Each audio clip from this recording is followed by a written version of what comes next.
it's Dr. Amanda with StraightSmile Solutions, StraightSmileSolutions.com, and today we're going to record another video specifically about what happens if a patient walks into your office that wasn't your Invisalign patient, but yet they're asking you to remove the attachments.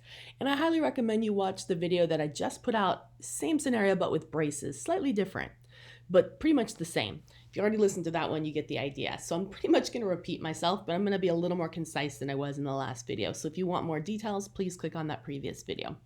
So similar to a braces patient, and most Invisalign patients have some attachments which help to move teeth. So it's something glued on the teeth.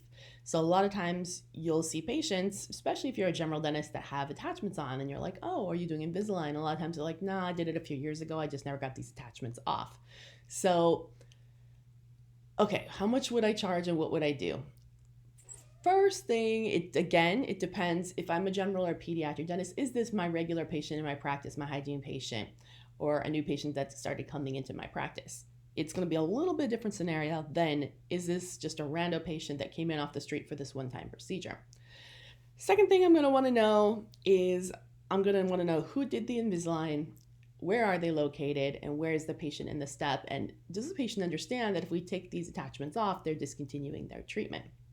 You know, kind of a lot of times you don't get the whole true story, to be really honest.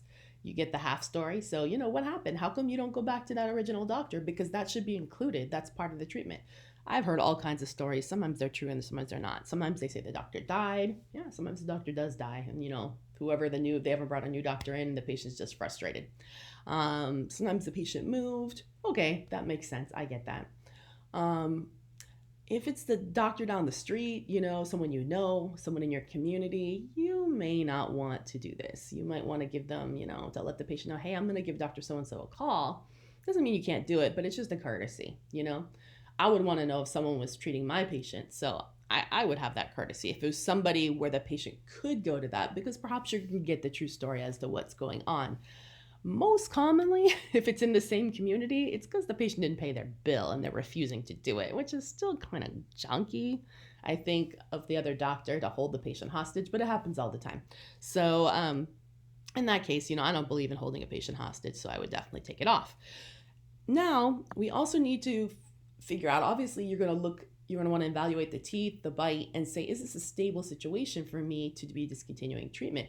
You know, is the patient still wearing their aligners as retainers? What's going on? That's probably not going to work that well. Does the patient realize that things are going to stay like this? They might shift. So you want to kind of figure out what does the patient have in mind? Sometimes patients don't realize that after treatment, you need retainers if you want to preserve the bite and the way things are, the aesthetics the way they are. Sometimes they have no idea. So you have to have that conversation with the patient because they may have no idea. Maybe their old dentist never educated them. So if you just say, okay, and take off the attachments, well, now you know, things are going to start to move and you would be liable. You would be liable for having gotten involved in the process. Don't assume your patient knows these things.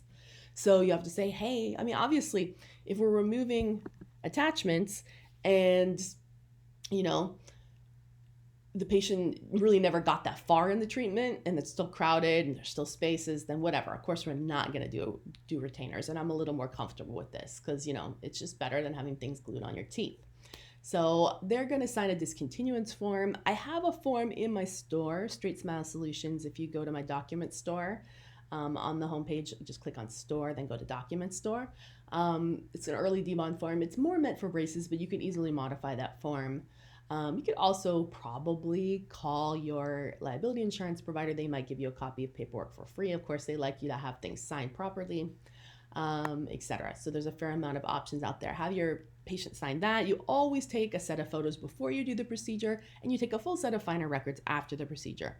As for how much you're going to cost, well, it kind of depends how many attachments there are. Some Invisalign patients have like 20 attachments and it's going to take a doctor like 15-20 minutes. Well, I'm going to charge a couple $100 for that, plus a little bit more for the final records. Sorry, final records are required. If the patient doesn't like that $500 to $700 bill that I'm going to charge for this, then they need to go back to their original dentist because that's what I'm going to charge regardless. Because, you know, it takes my time and documentation, paperwork, everything like that. Now, if they want retainers from you, that's a whole different story, okay? Then in that case, If you're offering the retention, it depends on what type of retention you're offering. Is there a retention warranty? Are you going to be doing retainer checks? You kind of have to.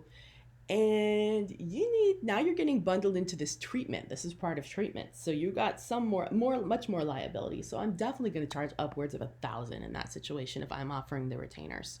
So just things to keep in mind. Get your pricing up front.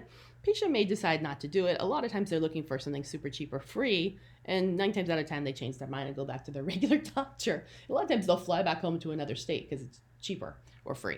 So, main thing is that you lay it out, put it all on the table, and realize, do I need retainers? Do I not need retainers? Make sure you get your paperwork signed up front. And I highly recommend you collect payment up front, because a lot of times they duck and dodge and they don't pay, especially if they're not your patient. So definitely had that happen before. All right, hopefully that was helpful. Thanks so much.